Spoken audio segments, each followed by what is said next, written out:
En esta ocasión estudiaremos una patología muy frecuente que es la epilepsia. Epilepsia quiere decir sobrecogido, sorprendido, es decir, que el paciente bruscamente cambia su sensorio y llega a presentar estos trastornos en forma paroxística y recurrente que es la epilepsia. Vamos a observar que esta epilepsia, esta enfermedad que decíamos que es frecuente, va a presentar una prevalencia aproximadamente de estadísticas muy grandes, como sería en Estados Unidos, que es aproximadamente de 2 millones de la población en Estados Unidos de Norteamérica sufren epilepsia. Y por otro lado, si hablamos de lo que sería la incidencia, esta incidencia es de aproximadamente de 100.000 nuevos casos por año. Esa sería la incidencia, 100.000 casos nuevos por año. Esto nos habla de la alta incidencia y prevalencia de esta enfermedad. Vamos a observar que la epilepsia es muy importante tratar de determinar si efectivamente son o no son crisis. ¿Sí? Entonces hay que hacer un diagnóstico, ¿sí? Y este diagnóstico hay que corroborar si son crisis o bien efectivamente no son crisis.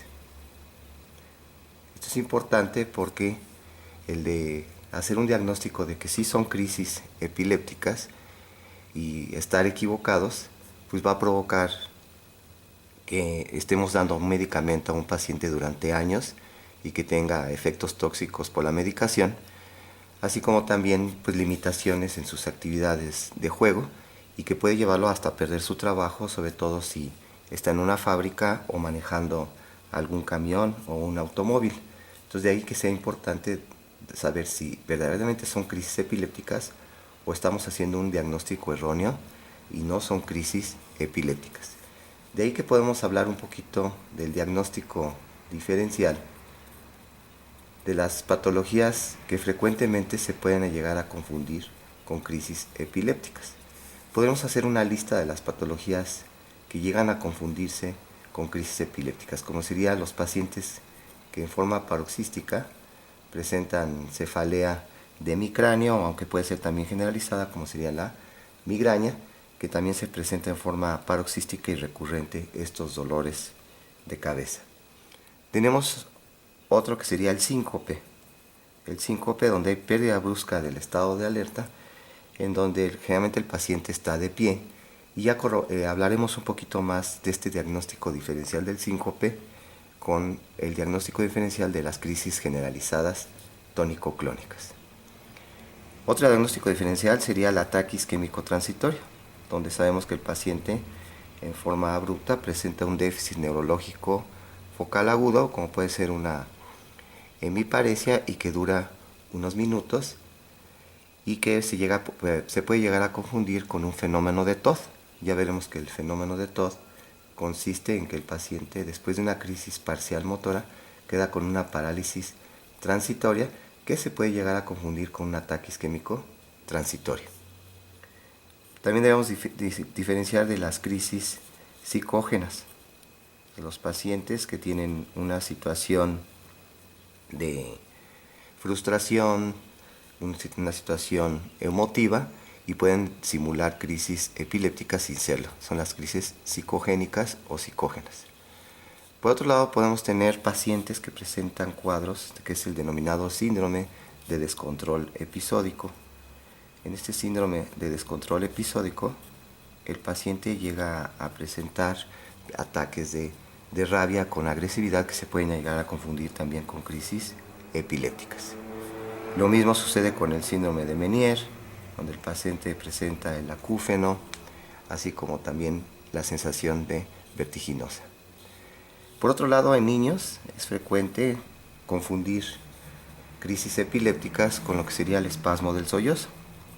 Este espasmo del sollozo que se llega a presentar después de los 6 meses de vida y que rara vez se extiende más allá de los 2-3 años de edad, en el cual el niño presenta en un inicio en forma voluntaria una apnea, pero posteriormente ya no lo puede controlar y puede llegar a presentar crisis, ¿sí?, que simulan crisis epilépticas. También tenemos lo que sería los tics, como estos movimientos estereotipados que se incrementan en situaciones de presión emocional, así como también los terrores nocturnos, donde el niño despierta bruscamente en la noche con un temor. No hay que confundirlo con crisis epilépticas, así como también otros trastornos del sueño, como sería el sonambulismo. Entonces serían algunos de los diagnósticos diferenciales que tenemos que realizar del diagnóstico de epilepsia para ver si son crisis o no son crisis. Por otro lado, una vez que estamos en la sospecha de que sí son crisis epilépticas, tenemos que clasificarlas. Entonces tenemos que ver qué tipos de crisis puede presentar el paciente. En forma muy genérica podemos hablar de 3 tipos, principalmente lo que sería en un inicio las crisis generalizadas. Tendríamos las crisis generalizadas, donde hay pérdida del estado de alerta. Las crisis parciales, tendríamos las crisis parciales. Y las crisis que son secundariamente generalizadas, en donde inician con crisis parciales y posteriormente se generalizan. Entonces tenemos las crisis secundariamente generalizadas. Esto es importante, sobre todo aquí en las crisis generalizadas y parciales, saber que en las crisis generalizadas el foco epileptógeno se va a originar cerca del sistema reticular activador ascendente. Entonces hacemos un esquemita de un corte coronal del encéfalo. Tendríamos aquí el diencéfalo, el hipotálamo y los tálamos, así como también la porción rostral del tronco cerebral, que sería aquí a nivel del mesencéfalo, y la porción superior del puente. Entonces aquí sabemos que se encuentra la formación reticular activadora ascendente. Entonces en estas crisis generalizadas el foco irritativo se va a localizar cerca de este sistema reticular activador ascendente. Entonces este foco irritativo o este foco epileptógeno lo primero que va a hacer es alterar el estado de alerta del paciente. Entonces se caracteriza porque siempre hay pérdida del estado de alerta en estas crisis generalizadas, que sirve mucho este pérdida de estado de alerta para diferenciar de crisis psicógenas, donde el paciente refiere que tiene movimientos anormales, como contracciones tónico-clónicas, pero siempre está consciente, está despierto, y el paciente tiende a apretar los ojos en forma voluntaria. Por otro lado, tenemos de las crisis generalizadas, generalmente las típicas son las tónico-clónicas. Las tónico-clónicas, donde puede ser nada más, se presente nada más la contracción tónica o las contracciones intermitentes clónicas, pero lo característico son las tónico-clónicas. Las crisis parciales, el foco epileptógeno o irritativo se va a localizar en relación con la corteza cerebral. Entonces, dependiendo a dónde se localice este foco irritativo, va a dar los síntomas estas crisis parciales. Entonces puede ser en el frontal, dar trastornos motores, ¿sí?, en el parietal con trastornos sensitivos generales, visuales, con trastornos visuales, así como en el temporal y en el lóbulo de la ínsula. Las crisis parciales, las más frecuentes, son las que se originan en el lóbulo temporal. Estas crisis parciales podemos dividirlas en 2 grandes grupos. Unos que serían las crisis parciales, donde no hay alteración del estado de conciencia, que son las crisis parciales simples. Y por otro lado tenemos las crisis complejas, en donde sí hay alteraciones del estado de conciencia, que son las crisis complejas. Tanto las crisis parciales simples como complejas, decíamos que el foco irritativo se va a localizar en la corteza cerebral, que dependiendo de dónde se localice, en los lóbulos cerebrales van a ser las manifestaciones clínicas. Entonces, podemos tener que pueden dar trastornos motores, decíamos, y entonces tener movimientos involuntarios, ¿sí?, de el hemicuerpo contralateral al lóbulo frontal.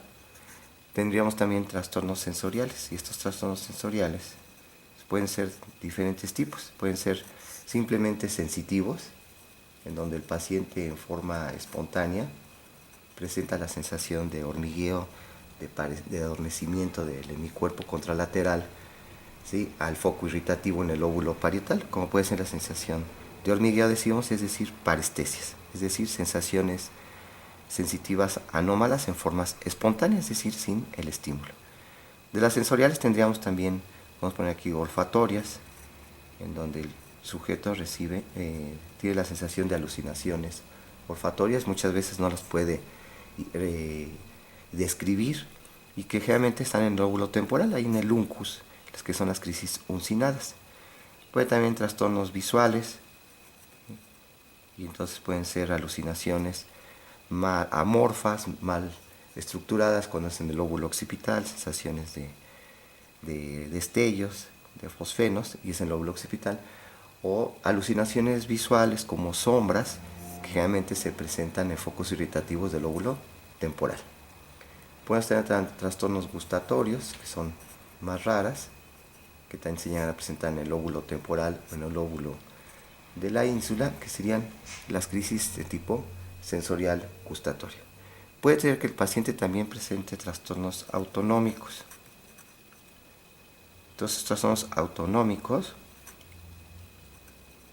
el paciente tiene epigastralgias, sensación de una bola retroesternal que se va hacia el cuello, o trastornos de sudoración, piloerección, o gastrointestinales, ¿sí?, o de taquicardia, y son los trastornos autonómicos, donde va a estar generalmente el foco irritativo en el lóbulo temporal o en el lóbulo de la ínsula. Y podemos tener otros tipos de crisis, que son las psíquicas, con trastornos psíquicos. Estas con trastornos psíquicos, una de las conocidas pues sería el déjà vu, ¿sí?, es decir, lo ya visto, donde el paciente en forma recurrente presenta sensaciones de que esta situación en su vida ya la vivió y es en forma recurrente. O el jamaísmo, es decir, el sujeto está en su casa y de repente desconoce que es su recámara donde está él ahorita en ese momento, y es lo jamás visto. Entonces, son algunas de las manifestaciones que presentan las crisis parciales simples y complejas. Pero ¿cuál sería la diferencia entre una simple y una compleja? En que en la simple decíamos no alteraciones de la conciencia, mientras que en la compleja sí hay alteraciones de la conciencia. Es decir, que el paciente puede presentar alguno de estos trastornos, ¿sí?, motores, sensoriales, autonómicos o psíquicos, acompañados con trastornos del estado de conciencia, y el paciente entonces pierde relación con el medio ambiente en forma abrupta, y muchas veces esa pérdida del estado de alerta va asociado con automatismos, es decir, con movimientos estereotipados que aparentemente llevan una acción, pero el paciente no es consciente de esos movimientos, como sería parpadeo, o bien el paciente presenta de chupeteo, se chupa los labios, o ya movimientos automáticos más complejos, como sería el de empezar a caminar, marcha, o movimientos estereotipados como estar buscando abajo de un mueble algún objeto, pero el paciente en realidad no es consciente. Generalmente estos automatismos duran más de un minuto, son prolongados y tienen la característica que siempre después, una vez que cede la crisis, el paciente presenta un estado de confusión postcrisis. Es decir, el paciente tiene la sensación de que tuvo la crisis, aunque no sabe qué hizo durante la crisis, él tiene percepción de la crisis. Ya veremos esto dentro de lo que serían los problemas de diagnóstico, de que otro tipo de crisis generalizadas que no son tónico-clónicas, sino son las crisis de ausencia, que son crisis generalizadas, ¿sí?, no convulsivas, ¿sí?, llegan a presentar también estos movimientos estereotipados que son los automatismos. Los vamos a ver posteriormente en diagnósticos, en problemas de diagnóstico. Y las secundariamente generalizadas, ¿sí?, quiere decir que el paciente tiene un foco irritativo en la corteza cerebral, y este foco irritativo de la corteza cerebral, ¿sí?, llega a diseminarse al centro encéfalo y llega también a diseminarse a través del cuerpo calloso, y entonces una crisis parcial, simple, motora, como son movimientos tónico-clónicos del miembro superior derecho, después se pueden ir hacia la cara por el homúnculo motor de Penfield y posteriormente a todo ese semicuerpo, y secundariamente el paciente pierde el estado de conciencia, que estas crisis generalizadas siempre hay pérdida de la conciencia, es seguido posteriormente de movimientos tónico-clónicos generalizados. Es donde hablamos de unas crisis secundariamente generalizadas. Entonces comentábamos que aquí de los tipos de crisis vamos a tener problemas, algunos problemas de diagnóstico. Entonces aquí podemos poner así, de tipo de crisis, problemas de diagnóstico de acuerdo al tipo de crisis. Tenemos dos principalmente, ¿sí? Uno que sería el de distinguir una crisis tónico-clónica, contra un ictus, que decíamos dentro del diagnóstico diferencial, ¿verdad? Ya decíamos aquí en el diagnóstico diferencial, el síncope, perdón. Sí, porque ictus sería de problema vascular, ¿verdad? Esto es un síncope. El ictus puede ser isquémico o puede ser hemorrágico. Entonces tenemos diagnóstico diferencial de crisis tónico-clónicas que son generalizadas contra el síncope. Y vamos a tener que los dos tienen en común denominador que hay pérdida del conocimiento. En los dos, ¿sí? Pero vamos a observar que en el caso del síncope, generalmente da con el sujeto está de pie. Es ese cuadro donde el sujeto, un escolar, está ahí en los honores a la bandera o está en un desfile, está de pie y empieza a tener generalmente manifestaciones neurovegetativas, sobre todo por liberación de catecolaminas. Y entonces el sujeto empieza a tener palidez, ha precedido generalmente palidez minutos o segundos antes, y el paciente tiene una piel fría y pegajosa. Eso nos está hablando de la liberación de catecolaminas. Y en forma abrupta el sujeto pierde el estado de alerta y generalmente es de muy breve duración. Se dice que generalmente debe durar aproximadamente unos 10 segundos, es decir, dura unos cuantos segundos. Es la característica del síncope. A veces este síncope se llega a confundir con crisis tónico-clónicas porque puede llegar a presentar pequeños movimientos tónico-clónicos, pero muy importante es su breve duración. Y generalmente el paciente se recupera rápidamente de este cuadro del síncope. Por otro lado, tenemos que cuando son crisis tónico-clónicas, ya decíamos hay pérdida de la conciencia, pero estos pueden dar en cualquier postura. Entonces, el paciente puede estar parado o de pie o puede estar acostado y presenta las crisis. De hecho, le puede dar durmiendo. Generalmente duran más de un minuto este tipo de movimientos anormales y va acompañado de aumento del tono muscular en forma generalizada, con sus movimientos tónico-clónicos. Aunque decíamos que en el síncope pueden presentar pequeñas contracciones generalizadas. Pero por otro lado, la piel, ¿sí? La piel está enrojecida, y también esta piel está caliente y también está sudorosa, pero no es una sudoración pegajosa como veíamos, ¿sí?, en el síncope. Por otro lado, este paciente va acompañado realmente de una respiración estertorosa una vez que va presentando la crisis, y muchas veces tienen antecedentes heredofamiliares de crisis, y generalmente esto va acompañado con alteraciones en el electroencefalograma. Mientras que en el síncope puede ser que el paciente presente alteraciones, pero en el electrocardiograma. Entonces sería un problema diagnóstico de acuerdo al tipo de crisis.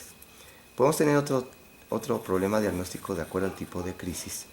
Y ahora tendríamos lo que serían las crisis de ausencia, que son crisis generalizadas no convulsivas, ¿sí?, contra lo que serían las crisis parciales complejas. Crisis parciales complejas. Tendríamos este diagnóstico diferencial. Vamos a observar que en las dos, ¿sí?, también tienen como común denominador pérdida del estado de alerta, es decir, una pérdida de la conciencia. Y los dos pueden ir acompañados también con o sin automatismos. De ahí que sea un problema de diagnóstico, ¿verdad? De acuerdo al tipo de crisis. Entonces tendríamos que ponerle aquí problemas de diagnóstico. ¿Cómo podemos diferenciar uno de otro? Bueno, vamos a observar que las crisis de ausencia tienen la característica que primero se presentan en edad pediátrica. Entonces generalmente lo vamos a presentar en niños. En cambio, las crisis parciales complejas, aunque también se pueden presentar en niños, son más frecuentes en población adulta. Generalmente las crisis de ausencia tienen una duración muy corta. Entonces duran unos segundos. Aquí vamos a poner un promedio de 10 segundos. Mientras que las crisis parciales complejas duran más de un minuto. Por otro lado, el niño que tiene crisis de ausencia, ¿sí?, se queda inmóvil, deja de hacer su actividad y dura más o menos 10 segundos y no se percata que tuvo la crisis. Entonces no hay una advertencia, es sin advertencia. De hecho, el niño rápidamente se recupera. Entonces hay una rápida recuperación. Entonces el niño se recupera rápidamente y continúa su actividad. Y el niño no se percata que tuvo la crisis. Se le dice, te estaba hablando, niño, y el niño pues no se da cuenta que tuvo la crisis y él sigue su actividad normal. Estas crisis de ausencia pueden ser precipitadas con hiperventilación de más de 3 minutos. Entonces, a veces se puede hacer la prueba de precipitar una crisis de ausencia en un niño haciéndolo que hiperventile por más de 3 minutos. Y en el electroencefalograma, durante la crisis, presenta los complejos de punta onda lenta de 3 Hz, ¿sí?, y en forma generalizada. Ese es en el electroencefalograma durante la crisis. Mientras que las crisis parciales complejas, decíamos que son de adultos, duran más de un minuto y si estas tienen una advertencia pueden presentar un aura, ¿sí?, que decíamos que puede ser un aura como pueden ser trastornos, por ejemplo, autonómicos o trastornos sensoriales o olfatorios, ¿sí?, y el paciente lo que va a presentar es un estado de confusión postcrisis. Entonces hay un estado de confusión después del evento. Y el sujeto presenta los automatismos, decíamos que puede presentar los automatismos como podría ser parpadeo, chupeteo, marcha o movimientos mucho más complejos, estereotipados. Por otro lado, si le hacemos un electroencefalograma al paciente, generalmente presenta irritaciones a nivel del lóbulo temporal. Generalmente presenta ondas agudas. Entonces, es como podemos hacer el diagnóstico diferencial entre las crisis parciales complejas y las crisis generalizadas no convulsivas que son de ausencia. Y es importante porque el tratamiento es distinto de los antiepilépticos que se usan en cada una de estas tipos de crisis. Bien, entonces de esa forma ya tendríamos ahorita ya enfocado lo que serían la frecuencia de prevalencia e incidencia de la epilepsia. Muy importante hacer el diagnóstico diferencial si son o no crisis, y estas son algunas de las patologías más frecuentemente que se llegan a confundir con crisis epilépticas. Los tipos de crisis generalizadas, parciales, secundariamente generalizadas, donde el foco irritativo se encuentra en diferentes sitios, así como también los problemas de diagnóstico entre las crisis tónico-clónicas y el síncope y las crisis parciales complejas con las crisis de ausencia. De ahí podríamos pasar a ver ahora lo que sería cómo hacemos el diagnóstico de epilepsia. Entonces, si nos vamos ahora a lo que sería epilepsia, lo enfocamos, ¿sí?, a todo lo que sería su diagnóstico, Entonces vamos a observar que la epilepsia en su diagnóstico, pues el diagnóstico generalmente se hace a través de la historia clínica, ¿ya? Entonces vamos a tener de la historia clínica primero lo que sería el interrogatorio. Entonces, historia, el interrogatorio. Entonces estos pacientes en su historia de interrogatorio, tenemos que ir viendo, ¿sí?, si el paciente, ¿sí?, el mismo paciente puede referir, ¿sí?, a los antecedentes o lo que sucede durante la crisis. Entonces lo vamos a recabar desde el paciente. Entonces generalmente el diagnóstico de epilepsia lo hacemos en la primera parte de nuestra historia clínica, que es el interrogatorio. El paciente es el que refiere los movimientos anormales de una extremidad o las sensaciones sensitivas de adormecimiento de un hemicuerpo o solamente de la cara, así como los trastornos olfatorios, o bien que no sabe exactamente qué pasó durante la crisis, pero tiene un periodo de confusión post-crisis, como las crisis parciales complejas, ¿sí? Entonces también tenemos los testigos, que generalmente son los familiares, los amigos, que nos dan una información, ¿sí?, muy importante. Entonces esto generalmente se hace en el interrogatorio. Y ya veremos que en la exploración física puede ser que no encuentren ningún dato clínico de alteración neurológica, ¿sí?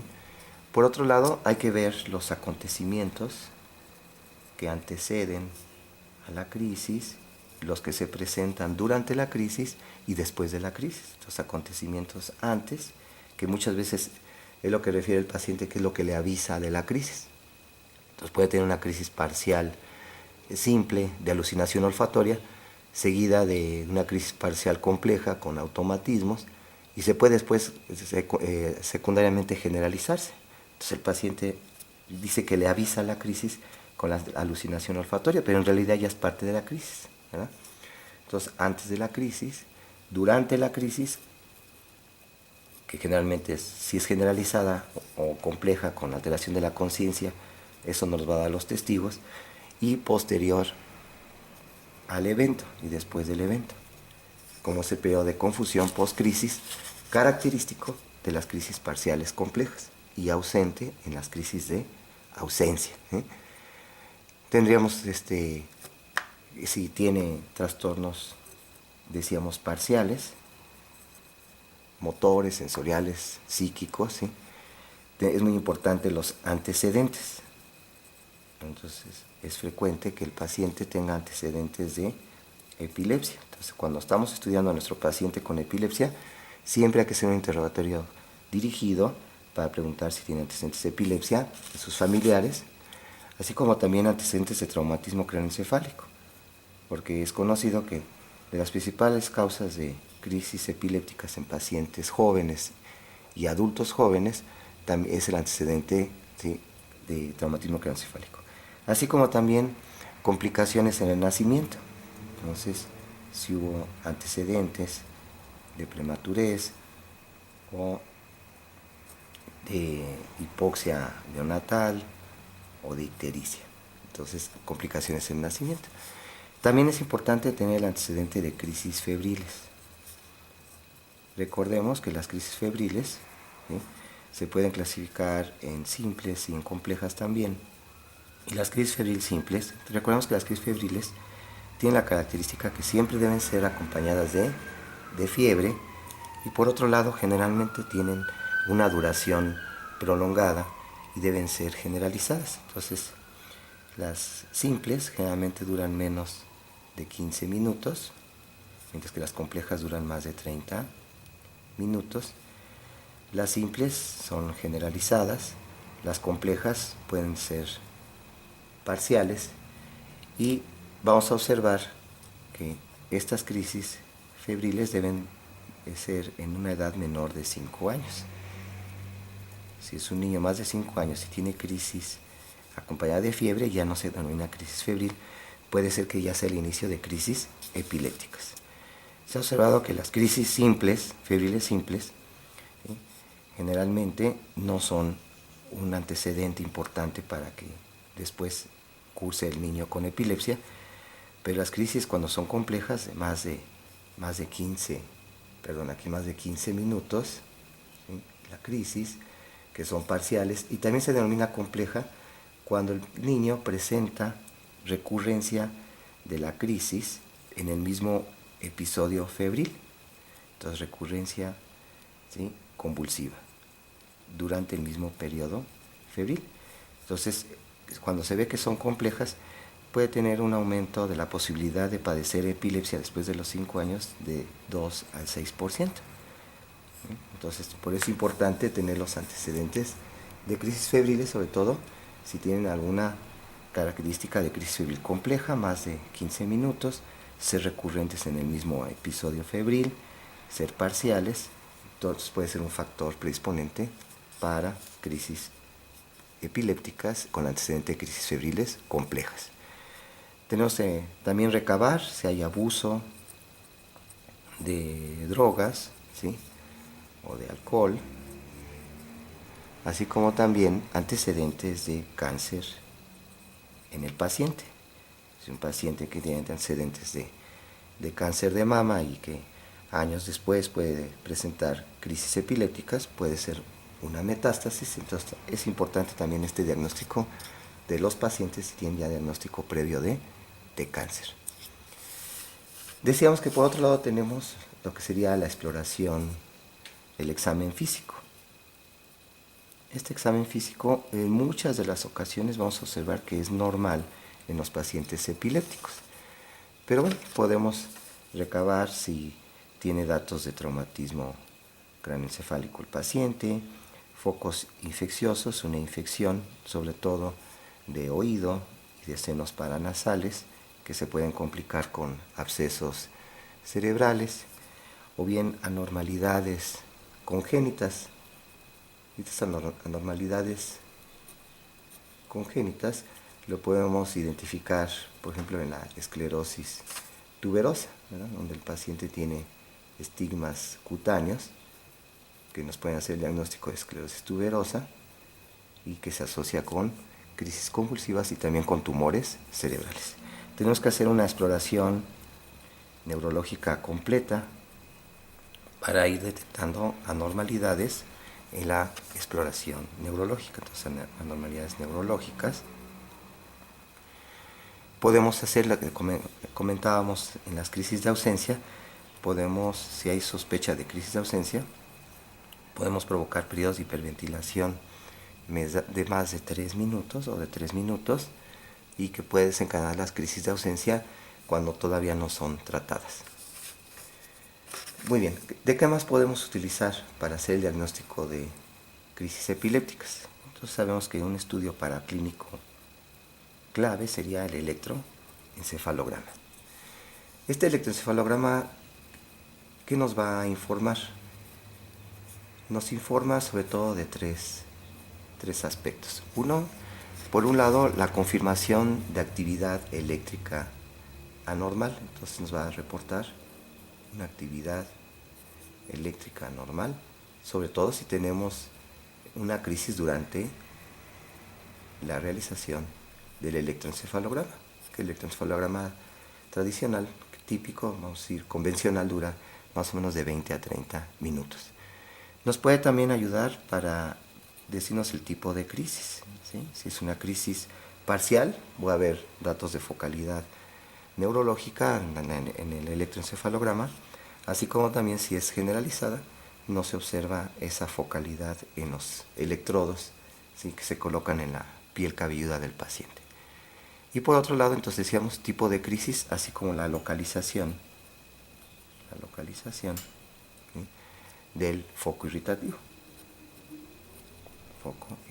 Ya decíamos el tipo de crisis, por ejemplo, cuando el niño presenta una crisis de ausencia durante el trazo electroencefalográfico, decíamos de 3 Hz.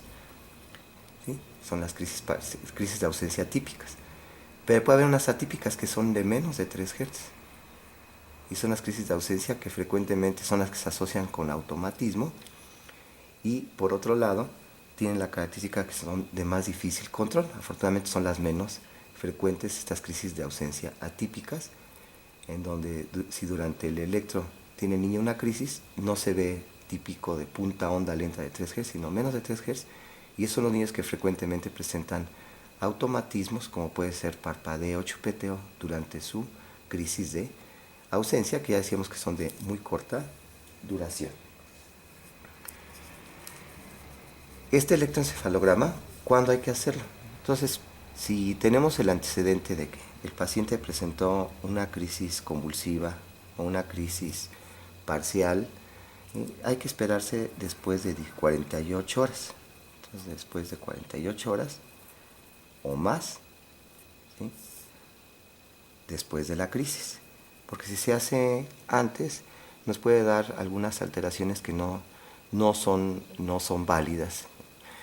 Acuérdense que el electroencefalograma se hace con fotoestimulación, porque sabemos que hay crisis que son reflejas y responden a la estimulación fótica, ¿sí?, fotoestimulación. Así también se realizan pruebas de hiperventilación, que como decíamos, la hiperventilación puede desencadenar crisis de ausencia. Se pueden hacer también grabaciones durante el sueño. ¿Sí? Ya son estudios un poquito más complejos. Vamos a observar que cuando hacemos el electroencefalograma, ¿sí?, muchos pacientes en el primer electroencefalograma, hasta el 50% de los pacientes sale normal su electroencefalograma. Entonces se puede realizar un segundo electroencefalograma, pero ya se necesita colocar electrodos, ¿sí?, con electrodos. Son casos especiales, electrodos esfenoidales o temporales, que ya serían electrodos que de forma invasiva que se pueden colocar por vía transnasal. Podemos hacer también la opción de un electroencefalograma, que sería el videoelectro. Entonces, un electroencefalograma, ¿sí?, ¿sí?, con un video. Entonces, un videoelectro, lo que se llama, donde el paciente durante todo el periodo del sueño se puede estar observando la actividad eléctrica del paciente, o también en estado de despierto. A pesar de todo esto, hasta un 10% de los pacientes, ¿sí?, con crisis verdaderas, hasta un 10% tienen un electroencefalograma normal. Por otro lado, es importante tener presente que entre un 10 y un 15% de la población general, ¿sí?, podemos tener un electroencefalograma anormal sin tener crisis epilépticas. Es decir, que el electroencefalograma es muy importante para apoyar el diagnóstico de epilepsia, pero no es fundamental que sea anormal, ni tampoco un electroencefalograma anormal me dice que el paciente tiene epilepsia. De ahí que el diagnóstico de epilepsia sobre todo lo hacemos con un interrogatorio completo a través del paciente o de los testigos que observan las crisis del paciente. ¿Qué otros estudios podemos hacer para el diagnóstico de epilepsia? Pues vamos a tener pruebas de laboratorio y de neuroimagen. Entonces podemos mandar a nuestro paciente pruebas de laboratorio en algunas ocasiones, así como también estudios de neuroimagen. De los estudios de laboratorio, pues vamos a ver sus electrolitos de nuestro paciente, y generalmente en los pacientes adultos mandamos unas pruebas funcionales hepáticas. Podemos hacer también pruebas toxicológicas, sobre todo si hay antecedentes de abuso de drogas, y cuando hay sospecha de infección, de neuroinfección, así como de cáncer, estaría justificado hacer una punción lumbar con un citoquímico de líquido cefalorraquídeo. De estudios de neuroimagen, los estudios más utilizados sería la resonancia nuclear magnética o la tomografía axial computada. Se prefiere la resonancia nuclear magnética porque puede detectar pequeños tumores, o nos puede detectar lo que se denomina la esclerosis temporal mesial, donde se observa una disminución del volumen, ¿sí?, a nivel de lo que sería del hipocampo, ¿verdad?, y de lo que sería el giro dentado, ¿verdad? Entonces se puede observar lo que se denomina la esclerosis temporal mesial, en donde la resonancia nos da mucho mayor información que la tomografía axial computada.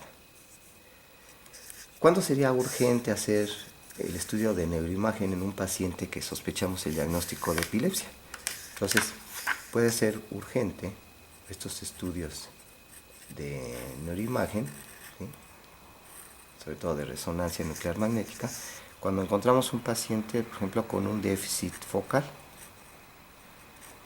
Entonces, un paciente que empieza con crisis y que al explorar le encuentra una hemiparesia o le encuentra una hemianopsia, ¿sí?, y sobre todo si es un paciente adulto, puede ser el inicio de un tumor cerebral. Por otro lado, si el paciente presenta alteraciones de su estado mental, ¿sí?, posteriormente a la crisis, no se recupera el paciente de su estado mental, persiste con una confusión continua, entonces sería una urgencia de hacer estudios de neuroimagen. Si el paciente tiene una cefalea persistente, acompañado de crisis epilépticas, ¿sí?, o también si tiene antecedentes el paciente de diagnóstico de cáncer, entonces urgiría hacer una tomografía o una resonancia para la sospecha de una metástasis, o cuando el paciente tiene terapia anticoagulante y presenta crisis epilépticas, puede ser un sangrado por el uso de anticoagulantes. O bien, cuando hay la sospecha del diagnóstico de síndrome de inmunodeficiencia adquirida, el SIDA, ¿sí?, entonces también sería justificado. Y también en pacientes que presentan crisis parciales, sobre todo en pacientes adultos que presentan crisis parciales, hay que sospechar la presencia de una neoplasia intracraneal, aunque también puede ser en nuestro medio un problema de parasitario, como sería la neurocisticercosis, que es una causa frecuente de epilepsia, de crisis epilépticas. Entonces serían algunas indicaciones de hacer urgentemente estudios de neuroimagen cuando tenemos la sospecha de un diagnóstico de epilepsia. Bien, por otro lado, vamos a tener lo que sería la formulación del diagnóstico y plan de tratamiento. Entonces vamos a poner aquí formulación del diagnóstico, así como también el plan de tratamiento, una vez que ya estoy corroborando mi diagnóstico de crisis epilépticas. Entonces vamos a tener por un lado, sí, la formulación del diagnóstico, y que me va a servir para el plan de tratamiento. Tendríamos varios aspectos. Por un lado tendríamos nuestra historia, nuestra exploración física y el electroencefalograma. Entonces voy a ir formulando el diagnóstico con mi historia, interrogatorio del paciente, mi examen físico, así como también el electroencefalograma. Voy formulando mi diagnóstico. Y entonces puedo tener los siguientes aspectos. Puede ser que tenga un paciente, ¿sí?, que tenga ya 2 o más crisis epilépticas. Si este paciente ya ha tenido 2 o más crisis epilépticas, vamos a iniciar el tratamiento, ¿sí?, de acuerdo al tipo de crisis. Entonces, de acuerdo al tipo de crisis, voy a iniciar mi tratamiento. Por otro lado, puede ser que me encuentre que sea un paciente que ha presentado una sola crisis. Una sola crisis. Pero este paciente que ha presentado una sola crisis tiene más un factor o varios factores, o más de un factor de riesgo de recurrencia de crisis. Factor de riesgo de recurrencia de crisis. ¿Cuáles serían esos factores? Por ejemplo, si yo hago mis estudios de neuroimagen, estoy planteando mi diagnóstico y aquí tendríamos que agregar entonces estudios de imagen. Entonces puede ser que el paciente presente un estudio anormal, presente una alteración como puede ser una cisticercosis o presentar una zona de gliosis con atrofia por un traumatismo craneoencefálico, con contusiones y le dejó una zona de gliosis con atrofia. Entonces, este paciente presenta una lesión estructural. Entonces, presenta lesión estructural. Estos factores de riesgo puede ser una lesión estructural. ¿Qué más puede ser? Si presenta un electroencefalograma anormal y ya presentó una crisis. Si presenta el paciente crisis parcial, entonces estamos observando que es de mejor pronóstico crisis generalizadas que crisis parciales, porque las crisis parciales me están hablando de una lesión generalmente tipo estructural en la corteza cerebral o subcortical.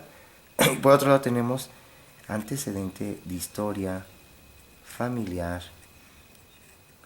de crisis.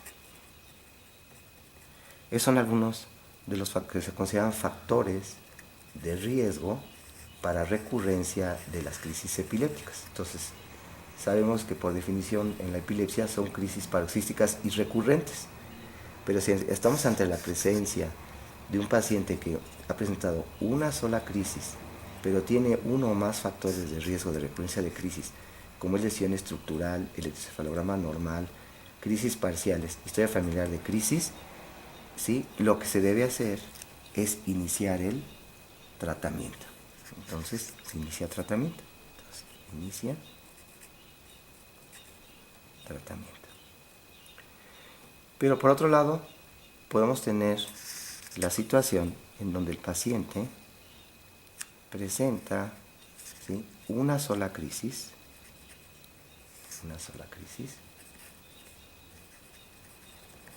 y sin factores de riesgo, ¿sí?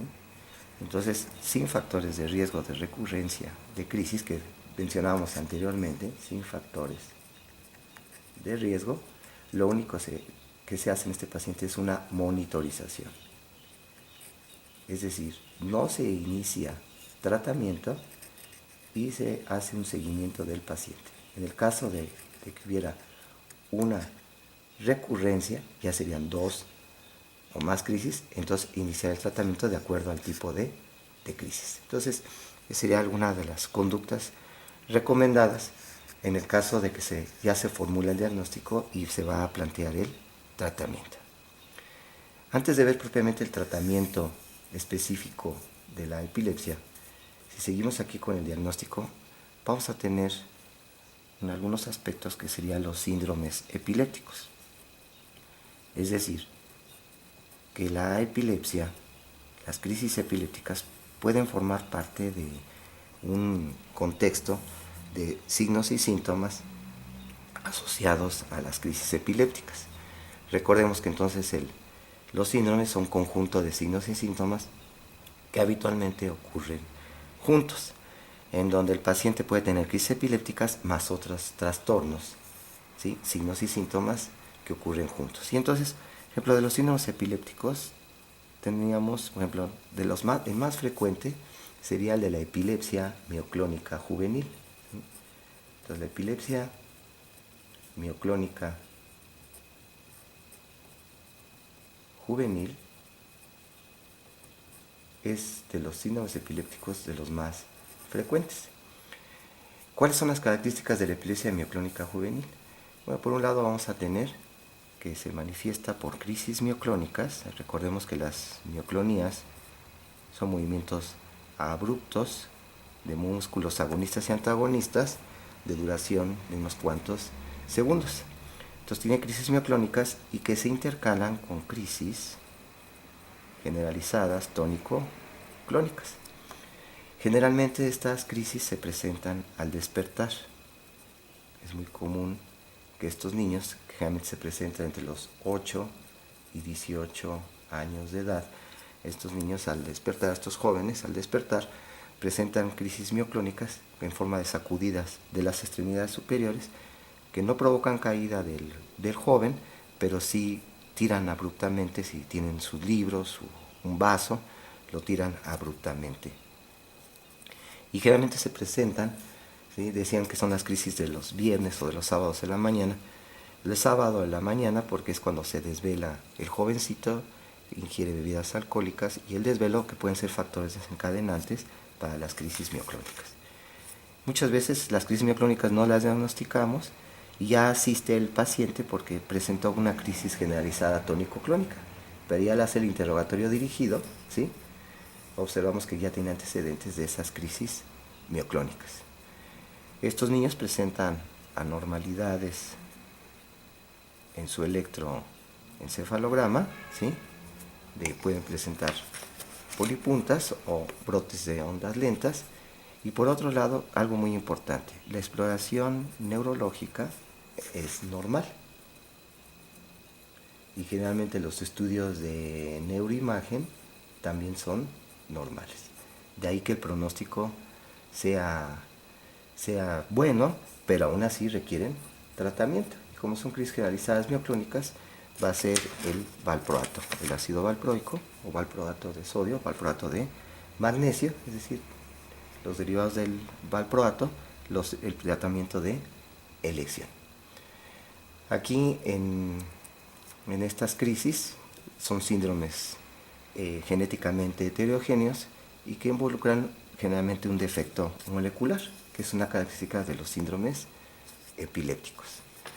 Otros síndromes epilépticos menos frecuentes sería, por ejemplo, el síndrome de West, que generalmente empieza a los 6 meses de edad, no se prolonga más del año, o a veces autores dicen no más del segundo año de vida, y se manifiestan por un retraso psicomotor muy importante de estos niños, asociados con espasmos infantiles.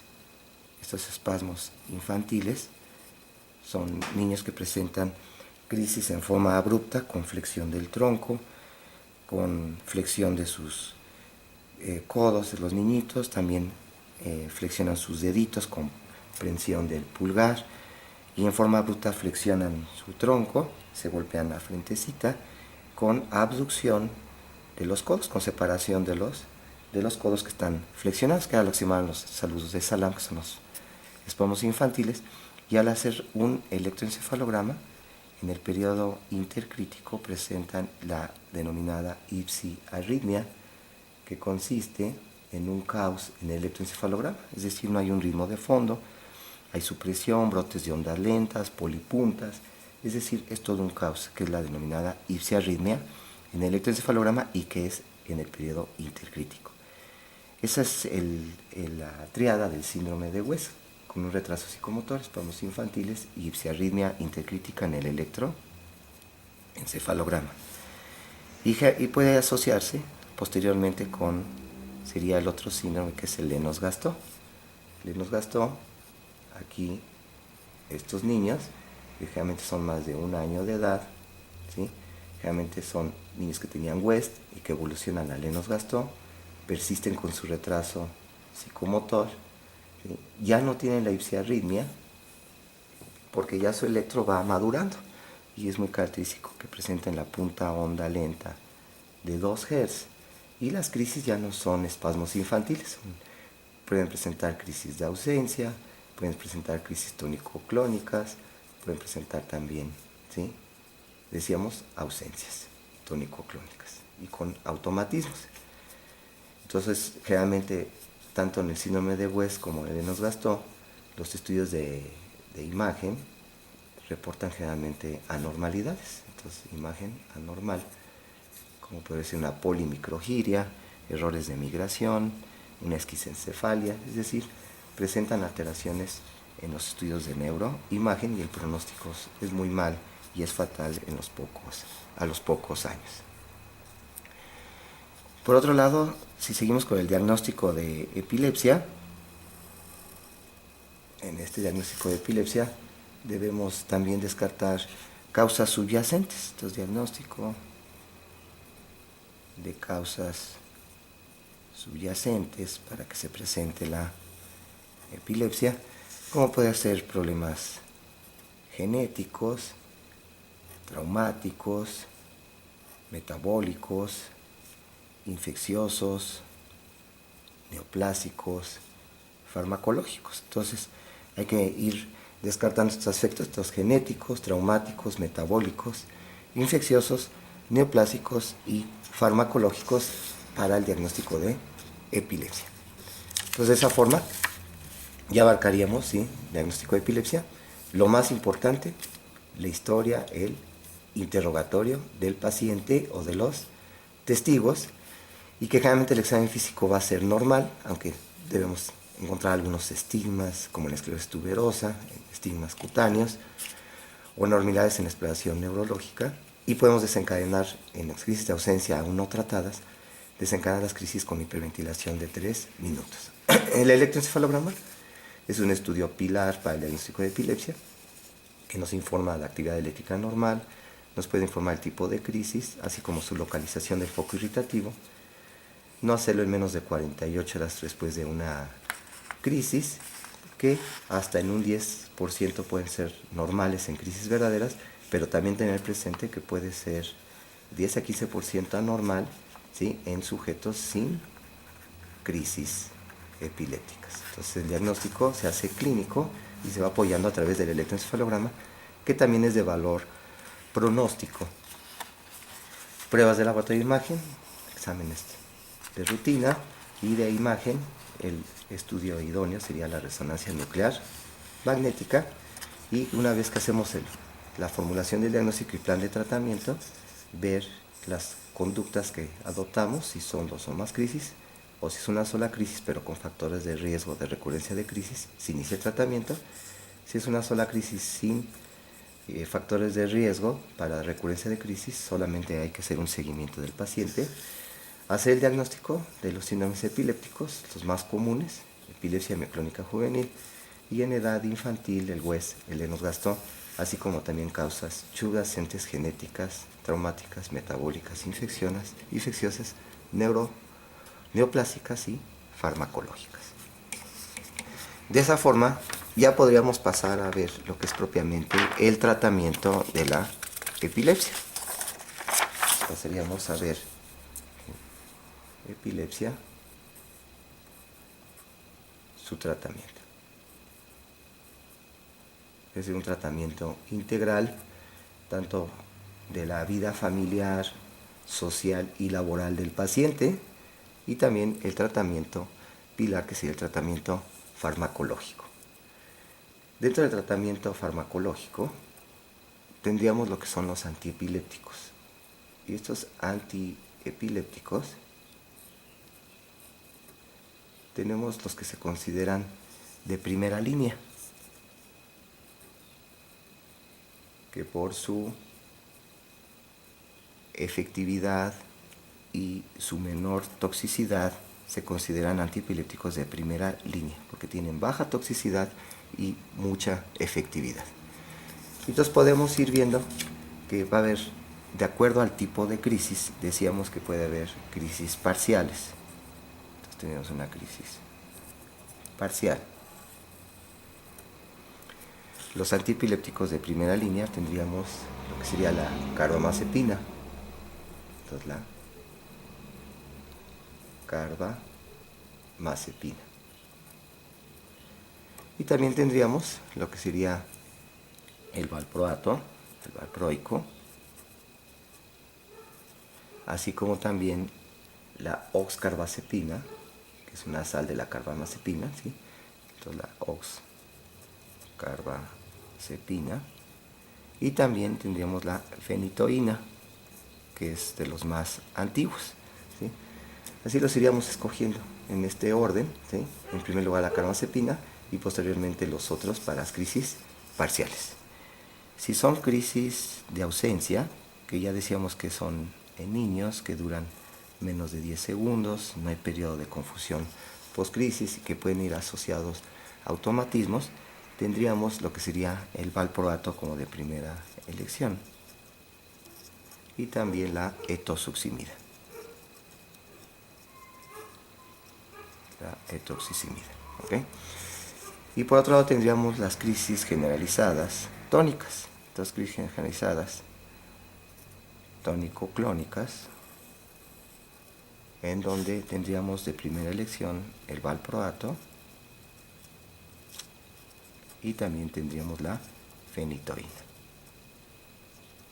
como serían medicamentos antiepilépticos de primera línea. Ahora bien, ¿cuál puede ser la evolución de estos pacientes? ¿Sí? Entonces, le damos su antiepiléptico de primera línea, ¿sí? Y puede ser que el paciente tenga una respuesta de un buen control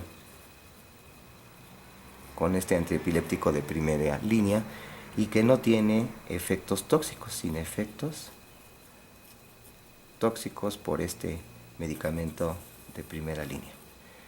Entonces la conducta sería continuar con el tratamiento, ¿sí? Pero puede ser que tengamos un paciente que tenga mal control con su antiepiléptico o presenta efectos tóxicos. Entonces la medida sería, lo primero sería reajustar la dosis del antiepiléptico, ¿sí? Y aquí podemos utilizar en algunas ocasiones lo que sería, ¿sí?, los niveles séricos. Los niveles séricos no es posible en todos los medicamentos, ¿sí? Entonces, por ejemplo, de los de primera línea, podemos tener niveles séricos de la carbamazepina, del valproato y de la fenitoína. De la oscarbazepina no están bien determinados. Lo mismo aquí tendríamos de la etoxosimida, que tampoco están bien determinados, pero sí podemos utilizar lo que serían los niveles séricos, ¿sí? Estos niveles séricos hay que tener presente que solo son una guía en el tratamiento de la epilepsia. Entonces puede ser que de los niveles séricos nos encontremos varias circunstancias, ¿sí? Que la concentración está elevada, ¿sí? Está elevado el nivel sérico, ¿sí? Pero el paciente no tiene sin efectos tóxicos y el paciente tiene mal control. Entonces, si nos encontramos un paciente que tiene niveles séricos elevados, pero no tiene efectos tóxicos por el medicamento y tiene un mal control, no hay problema y podemos incrementar la dosis, siempre y cuando no haya efectos tóxicos. Entonces aquí, en estas circunstancias de mal control, efectos tóxicos, hay que reajustar la dosis. Entonces puede ser que un paciente tenga mal control, pero sin efectos tóxicos, y a pesar de que estén elevados los niveles séricos, se puede incrementar la dosis del tratamiento antiepiléptico, ¿sí?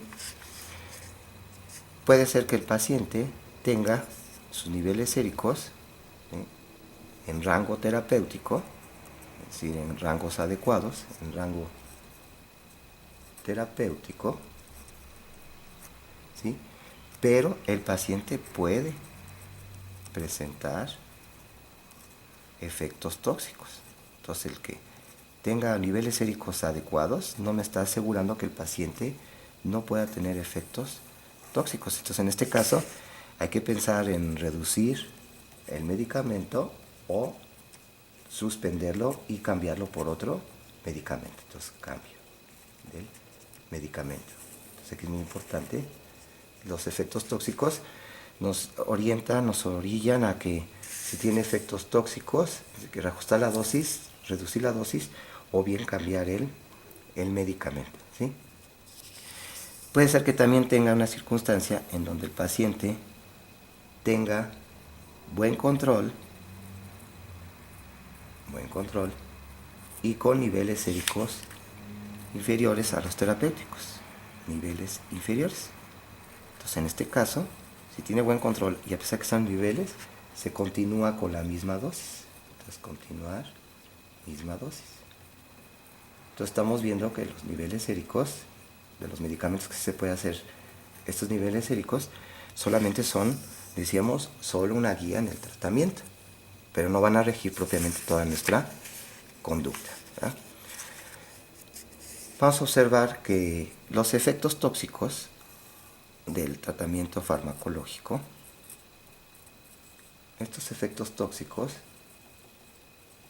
pueden ser en fases iniciales o ya en fases crónicas, ¿sí? En las fases iniciales,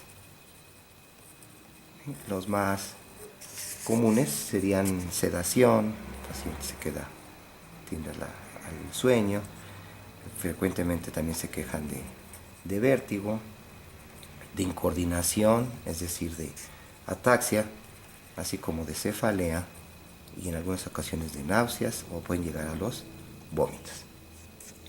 Generalmente esto se puede disminuir incrementando la dosis paulatinamente, se va a incrementar la dosis paulatinamente, ¿sí?, en cada 2 semanas. Se va incrementando y se pueden ir aminorando estos efectos tóxicos iniciales. Y puede tener efectos crónicos, efectos tóxicos crónicos que generalmente son de tipo de efectos neurotóxicos. Entonces, en estos casos, muchas veces hay que cambiar el medicamento por otro menos tóxico, los efectos neurotóxicos. Bien, puede ser que nos encontremos un paciente que tenga un control inadecuado. Le doy su anticonvulsivante de primera línea, ¿sí?, y tiene un control inadecuado. Afortunadamente esto es poco frecuente. Se ve que la monoterapia, ¿sí?, llega a controlar, si damos un tratamiento de primera línea, hasta el 70% de nuestros pacientes se van a controlar con monoterapia cuando estamos dando monoterapia, si estamos dando el antiepiléptico de primera línea, de acuerdo al tipo de crisis, parcial de ausencia o tónico-clónica generalizada, ¿sí? Entonces, si no se logra el control inadecuado, se incrementa el antiepiléptico de primera línea,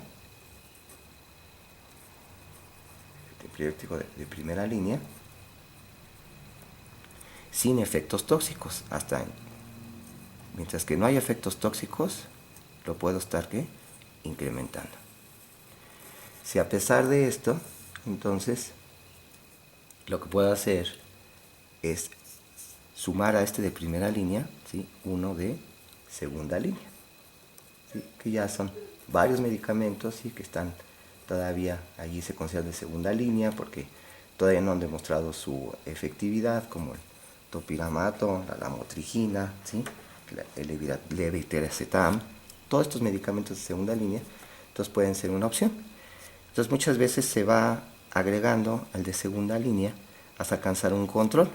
Y una vez que tengamos un buen control, ¿sí?, puede ser que nosotros empecemos a reduce, ¿sí?, el de primera línea para dejar el de segunda línea.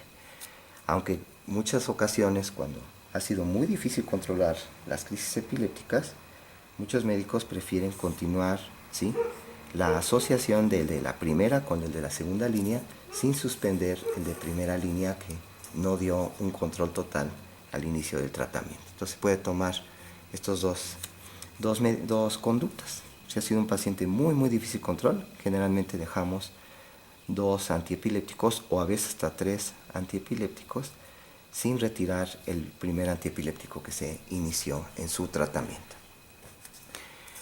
Por otro lado, tendríamos lo que sería ya en qué momento voy a discontinuar el tratamiento antiepiléptico. Entonces tendríamos, vamos a poner aquí, descontinuación del antiepiléptico. Entonces tenemos aquí epilepsia.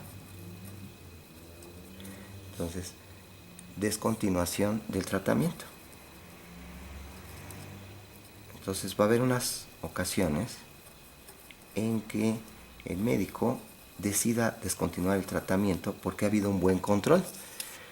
Entonces, vamos a observar que si es un paciente que tiene 2 años o más sin crisis, con un buen control, ¿sí?, se puede pensar en descontinuar el tratamiento.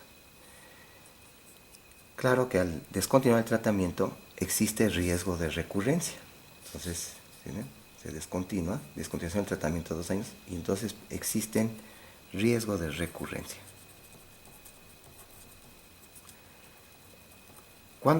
¿Cuáles son los factores de riesgo de recurrencia? Vamos a tener que factores de riesgo serían si el paciente tiene una lesión estructural, es decir, que yo le hice estudios de imagen y tiene esa zona de atrofia postraumática o presenta una cisticercosis, es decir, tiene una lesión estructural, sería un factor de riesgo de recurrencia. Si el paciente tiene un electroencefalograma anormal, a pesar de un buen control de las crisis de más de 2 o más años de control, ¿sí? Otro factor de riesgo es cuando se presentó la epilepsia después de la adolescencia. Entonces, si las crisis se presentaron después de la adolescencia, tienen mayor factor de riesgo a que si cuando las crisis se presentaron en edad pediátrica. Si a la exploración neurológica el paciente tiene anormalidades, ¿sí?, neurológicas en la exploración física. Así como también en el caso de haber sido una epilepsia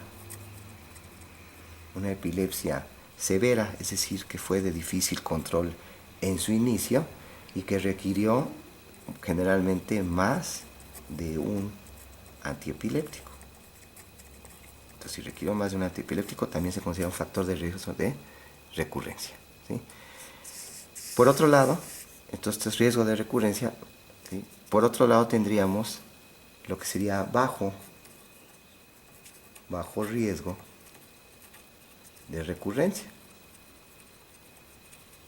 Entonces, de bajo riesgo de recurrencia, una vez que decidimos quitar el medicamento, tendríamos ¿cuáles? Tendríamos, por ejemplo, si son crisis idiopáticas, es decir, no se localiza ninguna alteración estructural en los estudios de imagen para que expliquen las crisis. Un electroencefalograma normal sería un bajo riesgo de recurrencia. Si la instalación de las crisis fueron en edad pediátrica, entonces, si ingresaron a edad pediátrica, se considera un factor de riesgo bajo de recurrencia, así como también sería la ausencia de alteraciones neurológicas en la exploración neurológica de este paciente. Si fueron crisis de fácil control, ¿sí?, y que fue con un solo antiepiléptico, sería otro factor, ¿sí?, de riesgo bajo, ¿sí? Así vamos a observar, también algunos autores consideran que si son crisis generalizadas de bajo riesgo, aquí son crisis parciales, son de alto riesgo de recurrencia. Vamos a observar que estas recurrencias, ¿sí?, se van a presentar, ¿sí?, en riesgo de recurrencia. Aquí este sería el alto, y este sería el bajo. El riesgo de recurrencia se observa que hay hasta un riesgo del 25% de recurrencia en los pacientes que tienen sin riesgo, es decir, serían estos de bajo riesgo, que empiezan sin anormalidades en la imagen, electronormal, exploración neurológica normal, fue una crisis de fácil control con un solo antiepiléptico. Aún así, después de 2 años sin crisis, al ir reduciendo el medicamento, tienen 25% de recurrencia estos pacientes. No así que si tienen factores de riesgo, la recurrencia es hasta el 50%, ¿sí?, 50% en los pacientes con riesgo. Que los que decíamos, lesión estructural, electronormal, ¿sí?, que requieren más de un antiepiléptico. Generalmente, si van a recurrir, si se presenta la recurrencia, ¿sí?, esta recurrencia se va a presentar en el 80% de los casos en los primeros 4 meses. Los primeros 4 meses, y hasta el 90% en el primer año, ¿sí? En el primer año después de la suspensión del medicamento. Esto quiere decir que de este 25% de pacientes que van a recurrir, que tienen recurrencia y que no tienen factores de bajo riesgo, tienen factores de bajo riesgo, van a recurrir el 80% de este 25%, 80% en los primeros 4 meses y hasta el 90% en el primer año. Y de estos pacientes, el 50% que recurren, el 80% va a ser en los primeros 4 meses. De ahí que se diga que los meses más peligrosos de recurrencia son estos 4 primeros meses después de suspender el medicamento. De ahí que es importante decirle al paciente que no realice actividades de riesgo después de suspender el medicamento, como sería el prohibirlo de manejar. Entonces, no manejar, ¿sí?, un automóvil, ¿sí?, o estar cerca de máquinas, ¿sí?, donde pudiera tener una crisis y provocarse un accidente grave o fatal. Entonces, ahí tendríamos estos criterios de descontinuación del tratamiento. Por otro lado, por último, tendríamos lo que sería la asociación de epilepsia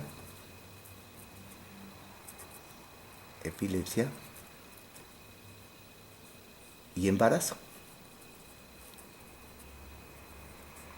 Entonces tendríamos aquí, perdón, ahí por la letra, sería epilepsia y embarazo. Muy importante que si es una paciente, ¿sí?, en edad fértil, y además está tomando con diagnóstico de epilepsia y con actividad, vida sexual activa, ¿sí?, con actividad sexual, ¿sí?, y sin protección, muchos de ellos, lo ideal sería agregar el ácido fólico para en lo posible reducir el riesgo de, ¿sí?, de teratogénesis debido a los antiepilépticos. Se ha visto que el riesgo de padecer malformaciones congénitas en las pacientes epilépticas que están tomando antiepilépticos se incrementa del 2 al 6% la posibilidad de presentar malformaciones congénitas el bebé.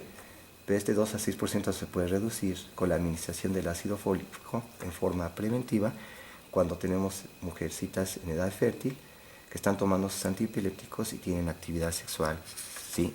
Entonces, agregarles el ácido fólico. Si la paciente ya presenta embarazo, entonces se debe, ¿sí?, dar el ácido fólico. ¿Sí? Lo ideal es que sea en forma antes del embarazo, pero muchas veces estas mujercitas no están tomando su ácido fólico, a pesar que tienen estas circunstancias. Entonces, una vez que ya detecta uno el diagnóstico de embarazo, iniciar inmediatamente el ácido fólico, aunque a veces lo detectamos ya una vez que terminó el periodo de organogénesis en el primer trimestre del embarazo, y continuar, ¿sí?, continuar el antiepiléptico. Y se continúa el mismo antiepiléptico, ¿sí? Entonces, si es una mujercita que tiene su epilepsia controlada y se embaraza, se continúa antiepiléptico, independientemente si es un antiepiléptico que tiene riesgo de presentar un disrafismo, como es con el ácido valproico, el valproato. Entonces se debe continuar el mismo antiepiléptico si está controlando bien a la paciente. Y este antiepiléptico se continúa con la dosis mínima terapéutica, sin importar los niveles séricos. Ya decíamos que los niveles séricos son una guía en el tratamiento. Entonces puede ser, sabemos que los niveles séricos de los antiepilépticos se reducen durante el embarazo. Entonces, mientras que el paciente siga bien controlado, se continúa con esa misma dosis, aunque los niveles séricos están en dosis, ¿sí?, no terapéuticas. Sería contraindicado suspender el antiepiléptico o tratar de modificarlo por otro que pensamos que es menos teratogénico si el paciente ha tenido buen control. Si el paciente ha tenido mal control, entonces sí podemos valorar, ¿sí?, un segundo antiepiléptico, y ahí sí valorar el que sea menos teratogénico, ¿sí?, para controlar las crisis durante el embarazo. Durante el embarazo la epilepsia, ¿sí?, puede ser que continúe con su misma control, es decir, sin cambios en su control. Hay otros pacientes que mejora el control y otros pacientes que, ¿sí?, vamos a decir que se descontrola, hay un descontrol de la epilepsia, ¿sí? Se dice que es un tercio de cada caso. Un tercio sin cambios, un tercio donde mejora y un tercio donde empeora las crisis epilépticas. Recordemos que una crisis epiléptica, sobre todo las generalizadas, pueden provocar hipoxia severa y pueden provocar la pérdida del bebé. De ahí que es muy importante continuar con el mismo antiepiléptico si ha habido buen control y agregar el ácido fólico. Por otro lado, la pregunta sería, una vez después del embarazo o ya una vez terminado el embarazo, si sería indicación de cesárea o de parto. Si generalmente el parto puede ser un parto normal, eutóxico, ¿sí?, si no existe contraindicación obstétrica. Si existe una contraindicación obstétrica, entonces sería indicación de una cesárea, pero per se la epilepsia no es una indicación de cesárea. Y por otro lado tendríamos la lactancia.